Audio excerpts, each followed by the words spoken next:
what a year. So usually at the end of every year, I've kind of put together a video going over my previous year in numbers, just kind of a wrap up of the previous year.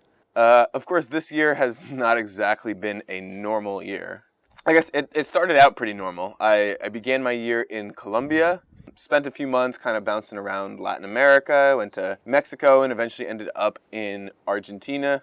And yeah, I was in Argentina in March when the world began to suddenly change. I had only planned on being in Argentina for about 3 weeks visiting some friends, but yeah, as borders began to close around the world, I made the decision to stick around there. Ended up spending 103 days, a little about 3.5 months, pretty much in isolation in my apartment in Buenos Aires.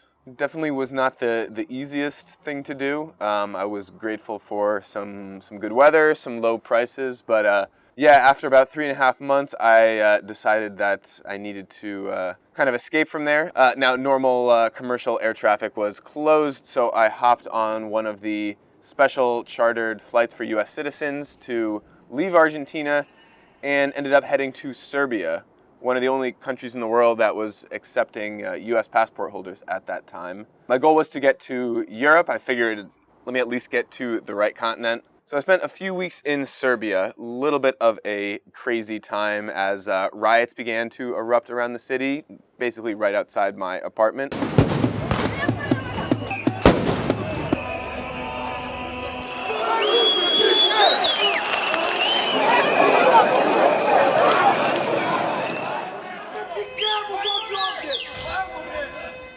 And eventually hopped on a flight to here, to Lisbon, Portugal. And yeah, it was a little emotional event arriving here in Portugal. Next chapter, Portugal. It's about 4 years, almost to the day, since I began my travel journey from July 2016 when I left my last home in New York City to July 2020 when I reached my new home in Lisbon, Portugal. So I've been here ever since. It's a beautiful city. Not the worst place to quarantine. As you can see, it's December and I'm still having some beautiful weather out here. But for now, this travel journey is over. Of course, I'm still looking to doing some traveling once borders begin to open up again. But for now, I'm mostly focused on my work and building a new life here in this beautiful city. So happy holidays, everyone. Hope your 2020 has been survivable and fingers crossed for a good new year.